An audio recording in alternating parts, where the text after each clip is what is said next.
Welcome to the Supported Living Property Podcast with your host, me, Lisa Brown, the place to learn about supported living property investing. Hi, Carole. It's great to have you here today. Thank you for joining me. How are you? I'm very good, thank you. Yes. Good. Yeah. That's great. For people who don't know you, Carole, do you want to introduce yourself? My name's Carole Smyth and I'm an independent occupational therapist, and I have been doing that all my life. Lots of people don't know what occupational therapy is. Yeah, absolutely. I was going to say that. So tell us what an occupational therapist is, Carole. Which is actually the worst question in the whole world, especially at the beginning. It's hard, isn't it? I think that's why there's such why they're so misunderstood, because it's such an all-encompassing title, isn't it? Really. So it is. Yeah. Occupational. People think about work. Well, it can be about work, but it's generally, they call it a human occupation. So it's all the things that we do in our lives, really small things to really big things that we take for granted. And then if something happens to us, we can't do them. And this can be absolutely anything in our lives. So it could be like a mental health issue like depression, or it could be we've had a stroke.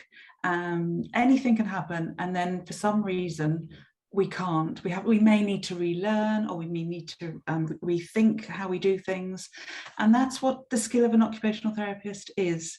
We have medical training, so both in psychiatry as well as in physical medical learning about medical conditions, and that alongside sort of what we look at what we call the activities of daily living. So we look at how people are managing getting in and out of the bath, how they're managing to cook, how they're managing to get out of bed even in the mornings, which could be 100 reasons why you're having difficulty doing that. And then we work together with that person to try and find solutions. So bizarrely, you can find us everywhere. You can find us in neonatal units with small babies. You can find us in educational establishments. Obviously, hospitals. The majority of OTs, occupational therapists, are in the hospital. And then people like me have gone out into the community. All my life, I've worked in the community. I started off in mental health, and then this was before community care a long time ago, and I wanted to work in the community within mental health setting, but they didn't have such a thing then. So that's how I started, and then I just really, really loved it. Really, really loved visiting people in their homes and working with them to find ways of becoming more independent. And when we were chatting, obviously occupational therapists are integral to a lot of supported living setups, and a lot of, making sure people have got adaptations and things to suit their needs, and making sure that the schemes are done right for people. But when we were talking on the phone, you talked to me about being a housing OT, and that was something I hadn't even heard of that title. And so tell us a bit more about that. What does that role entail? So it's quite a generalised word, in fact, really. But you can housing and housing associations, local council housing departments employ occupational therapists. Not many, but not all of them, and not many, but they do. And we are unique. It's a unique position to find us in a housing, because obviously a lot of people, like most houses, have been built already. There's not new housing is a small aspect, and so the councils need to relook at their stock to see whether or not we can adapt, because the need is that disabled people or people with difficulties need adaptations. So you would find us to work alongside the surveyors to do just general housing adaptations. But then you'll find us looking at the housing stock, to see if we can actually adapt that to suit the people who are on our waiting list. We'll then match people depending on, because of disability is so range. Disability could be anything. It certainly isn't just wheelchair users, and that's another sort of misconception. Yeah, absolutely. Actually, most people are not in wheelchairs who are disabled. So it's matching what properties there are with people.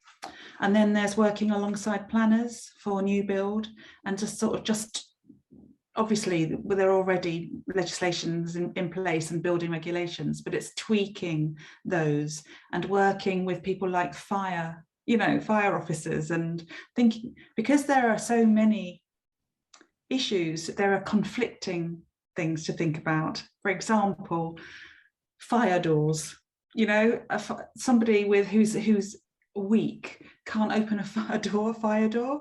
Yeah, no, that takes a lot of strength, doesn't it, to pull? Yeah, exactly. So there is work, it's thinking about that detail before the problem arises. So it's a really, really interesting role in help, and a really important role, and I can imagine implemented well saves actually quite a lot of money by, like you're saying, the thinking ahead and getting things. But it's a proactive role, isn't it, which unfortunately a lot of those proactive roles are not being funded terribly well. Exactly. But yeah, exactly. Absolutely. And so you touched a little bit on adaptations there, and obviously that's my experience of working with OTs in property is helping me to understand the adaptations that individuals need, and the sort of things that we need to do to a property to make it meet someone's needs. Do you want to talk a little bit more about adaptations there, Carole, and tell us a bit more about Well, I think the majority of adaptations, has to be said, in bathrooms. I have spent a lot of my life in people's bathrooms. And I mean, things have changed a lot over the years. And so I think wet rooms are now actually fashionable and nice. And I mean, I think that's the other thing, that when you work for a local authority, you're talking about cost mainly, and design has never come into it. But actually now we're in the future now, where actually design doesn't cost money. And so the importance to make something look nice, I think, is really it's really important. A lot of people actually reject wanting adaptations because they don't want their bathrooms or kitchens or front rooms looking like a hospital. And so adaptations is about really working with somebody and finding out what it is they want in their lives and how they want to continue doing an activity, and trying to work out how to do that within the guidelines. So we could be looking at widening doors, we can front access, whether or not to, ramps, nothing simple. Ramps are not simple. Ramps are really difficult to use if you have a mobility problem. They're very easy to use if you're in a wheelchair. They're also easy to use if you are a parent who's using a buggy. It's the same with having a seat in the shower. It's about that word future proofing is coming into our vocabulary a lot now. It is, and people talk about it, don't they? Do you want to talk a little bit about what that means? I was just thinking, going to add about, a black ramp, and a mother with a buggy would find that ramp really helpful. Also having like a seat in the shower, if you a mum with a bad back, or all of us get bad backs when we become mothers, putting a child on a seat while they're showering is actually, it's actually something that actually it's generational, it makes that house generation proof. So I guess that's what the word of future proof, it's just sort of thinking ahead about design. If you're putting in a shower, like a wet room, perhaps before you do it, think about putting a backing in so that you could attach something to the wall later on. It's just that sort of little detail in the design and planning of making properties the future for everybody, so that Granny can come back to and live with you if that's what you want.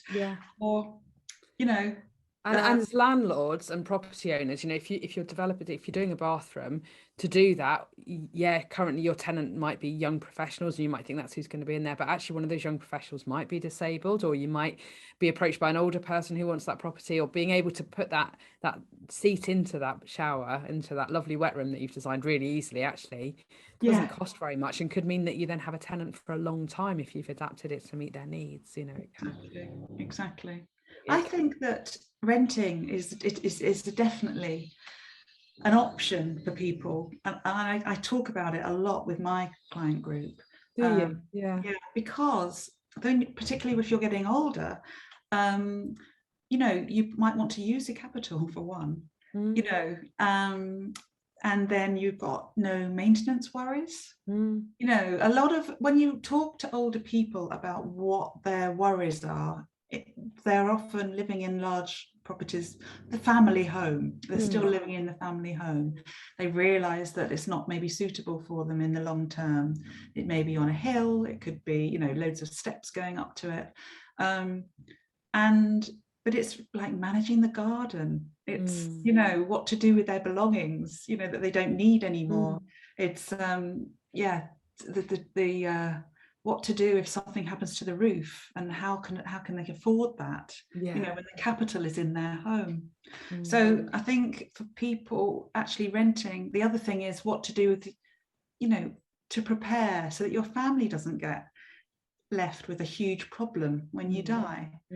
So actually by moving to a smaller property or right sizing, people can actually do that before, with their family. They might even get a lot of fun out of clearing out their property with the family. Doing it together. I like that word, right sizing. I've not heard that before. I've only ever heard downsizing, and I take it you're meaning a property that fits is the right fit for them. Is that what you mean by right sizing? Exactly. And I think downsizing is a little bit negative. I think that's the most important thing that I'm finding with my job is that the last move actually can be and should be a very positive one. It's the next chapter in our lives. Well, we generally, all of us, want to look forward to the future. But if you're feeling that it's all getting down, it's all just overwhelming, then you can't look at something as in a positive way. No, not at all. It's really helpful if we can prepare, think about that for the future. Nobody wants to end up in that hospital bed having had something happened and somebody's telling them they can't go home. That must be the worst scenario. People that they can't go home. And so really, if they have either thought about it or they're living somewhere where they know that's not going to happen, that has to be good. Absolutely. It makes perfect sense, really. I think obviously when we're looking at adaptations and changes to properties and things, and that often people are really concerned about budget, and you touched on the fact that design, there are beautiful options now for a lot of the adaptations. They're not cheap, are they? Some of them. I mean, I've looked at some of them. You think, gosh, that's beautiful, but actually the budget for some of these things is terrifying. How do you balance that kind of that debate between kind of the cost of things and people's needs, and how do you? Well, actually, it's been very freeing, because I've spent nearly all of my life working for a public sector. To actually be independent without worry is actually freeing, and actually you can be a little bit more inventive. But I think the actual basics, I think is more to do with, I don't know how to answer that question, actually. I think people don't want to do things, but because of budget. It is a very, very scary thing. When you have, we all want to be careful with our budget when we're making adaptations. Actually, just with the detail, and it doesn't actually have to cost much money. I think you just need the right person with you, to do it, and that very often is the right builder. I mean, I think that you can get a bit bamboozled with these large organizations, that say, oh yes, and what you need is a jacuzzi bath, or it's actually just thinking about what your basic needs are, and how and when to splash out on something. Bathing is a really great example of that. A lot of people don't want to remove their bath and have a shower. A lot of older people particularly don't want to remove their bath. But so there are other alternatives. There are out there that actually are much cheaper. And And that can be a whole range of disabilities, kind of not just older people. I know quite a lot of people with learning disabilities love a bath. You know, it's something they enjoy, and they're really adamant they want to maintain a bath in their bathroom. Absolutely. So you're saying there are things that can be put in to help you, maintain that. Yeah. And there are expensive alternatives, which sometimes actually will cost the same as a shower. You know, that's when you have to sort of, you can just work out. You don't want something people are making you have. And you could actually have a flashy bath that actually can do things for you to help you get in independently, and it's the same price, you know, or cheaper. So it is just worth doing the maths. It's always worth doing the maths about what you want to achieve and how to get about doing it. Because like everything in life, there's a cost. Generally, you can find something for your budget. Yeah. You know. And I think it's also looking at the bigger picture, isn't it? That actually having the right adaptations might mean that you can have a bath independently, in a way that if you didn't have that right adaptation, you may end up needing someone to give you some assistance. And then you're looking at the cost of that staffing cost, whether that's from a private situation or from a publicly funded situation, building that case for actually the adaptations leading to independence and reduced staff costs can be. Absolutely. I mean, one of my very first clients, actually, I moved from a 4-bedroom townhouse to a 2-bedroomed retirement flat.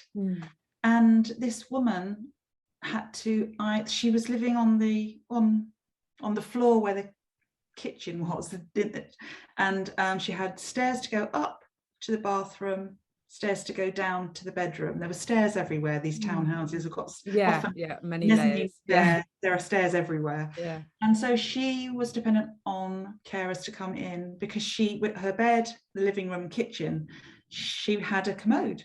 So she was dependent on living with this commode in the bedroom.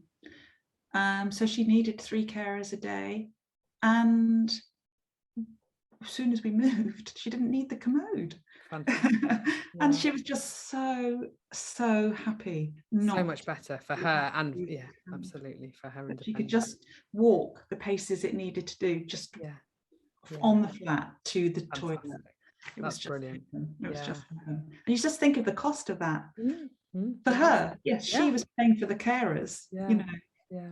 And also the carers to do nice other things. You know, and family to do other things with you when you don't need the care. No, so much nicer all round. Absolutely. Do you have any advice for sort of property investors or people looking to work with occupational therapists and care? You know, that's something a lot of property investors are a bit scared about. Oh, there's adaptations needed. How do I find out about them? How do I talk to people? How do I kind of understand what I need to do to this property to meet someone's needs? Do you have any advice there? I think it is really scary, really scary. I think that's what, I mean, I meet occupational therapists who say children couldn't work with them, you know, and it's just like, and so it's like understanding how people would feel about, you know, disability, because there's all this legislation, it's confusing. So I think don't be afraid to get advice. You know, you can go through RCOTS, the Royal College of Occupational Therapy. They have an independent practitioner directory. There are things like the Disabled Living Foundation. There's I don't know that it would be terrible to ask a council, really. No, exactly. If the referral, you know, if the person's being publicly funded for the adaptations and for the staffing up, I was going to say absolutely asking their social worker, their own OT, you know, getting involved. I guess it's having the conversations with people, isn't it? And I think as property people, quite often people are scared about asking the stupid question. I don't want to look stupid. I don't want to ask that. I might offend someone if I ask that question. But actually just being honest and just saying, if you're phrasing it in the right way, I guess, and just saying, actually, I don't understand. Tell me, help me to understand what's needed. Actually not being scared of having those conversations with the professionals or the individual or their family member. I think, you know, it's really important. Exactly. It's really important to ask people what they want. But also there are things out there. There is a disabled facility grant out there for individuals. And again, I think if landlords are getting involved in the process, because it's their property, very often you get tenancies where the landlords say, well, as soon as you leave, I want this out, you know, and that's part of the tenancy. And I've got rails out, I've had to, and it's just like, feels really sad to actually take things out that are really useful for anybody. Yeah. You know, a little kid going upstairs holding onto a rail, you know, is really nice, you know. Or other, you know, there's such a need for adapted properties in the private rental sector, isn't there, that actually, you know, those don't just presume that because that tenant's left that you're not going to be able to fill it with someone else who's got some mobility need or something else. Actually, there is a really big need for properties. And therefore getting involved in the design it's not just about the design isn't just about disability. If you can make a design that looks nice, like I say, you know, wet rooms are fashionable now. People prefer wet rooms. Lots of people don't really want a bath. Younger people don't particularly. I can't remember the last time I had a bath, I have to say. And so, you know, a wet room is actually better. So if you get involved in the design and just not leave it to the surveyors and the occupational therapists, you know, then you might actually realize that you don't need, that it actually is nothing to be afraid of. And it's the same with rails outside. You know, often landlords will say, I don't want that rail, I don't want that rail, you know, because it looks horrible. Well, it doesn't have to look horrible. You can get lovely rails. Those horrible galvanized rails are not nice. And obviously people feel it speaks disability and therefore they're more vulnerable having them. So that, you know, again, it's a conversation about, well, could we get a nice rail, you know, or actually that rail could actually be put where the rubbish is. So actually you can actually work something out so that the rubbish is sort of contained out the way, you know, and the rail could be useful, you know, it could have more than one purpose. So yeah, absolutely. And I think as property people, we're often good at looking at buildings, looking at what to do with them, being a bit creative with budgets and trying to make something look very beautiful with not a lot of budget, and actually just extending that part of your brain to looking at the adaptations that can be put in a property too. I think it can be really powerful. You know, it's just thinking sideways a little bit, isn't it? I think so. Thank you, Carole. Yes, grants are definitely worth, you know, worth investigating on. And if a tenant comes to you and say, you know, someone has mentioned this disabled facility grant, you know, it's worth taking. It really is. You can access it. I'll put the links in the show notes to some information I've got about that, and some of the other stuff that you've talked about as well. Carole will put some links into those sources of information that you were talking about the College of OTs and things like that, so people can find that information. Is there anything else that you wanted to say? Any other advice? Or there is.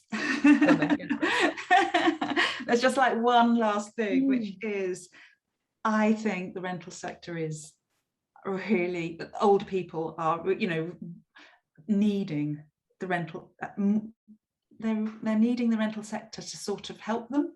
And I think an older person and a disabled person make great tenants. They don't want to move, they're there forever. They, you know, they love the area, you know, they've been there a long time, the community's part, you know. But it's about, what do they want? You know, what do older people and disabled people want? And I'm thinking of older people. Do they want a retirement home? You know, they don't always want a retirement. They don't want to move from a beautiful house into a tiny, what my mother called a rabbit hutch. You know, you've got the facilities there, that's great, but actually, do they want to move to a tiny dark 2-bedroom flat? You know, if they're used to having a big garden, a lot of the retirement places don't have any garden or a tiny patio or something that maybe isn't. Exactly. I had a client once who said that gardening was her mental health. You know, that she couldn't do without having a garden. No. Just a little something. You know, and I think as landlords we need to be thinking about renting properties to people throughout the lifespan. I think we're a lot of property owners are really kind of just like, oh, I just rent to professionals, young professionals or families. That's all they can think about. And actually thinking about that older community, thinking about older individuals who want a property within the community, I think absolutely, I think it's a really big thing to think about, and targeting some of the properties that way as well can make a lot of sense. So yeah, thank you, Carole. It's been great chatting to you today. Okay, that's it. Thanks. Bye. Bye. Bye.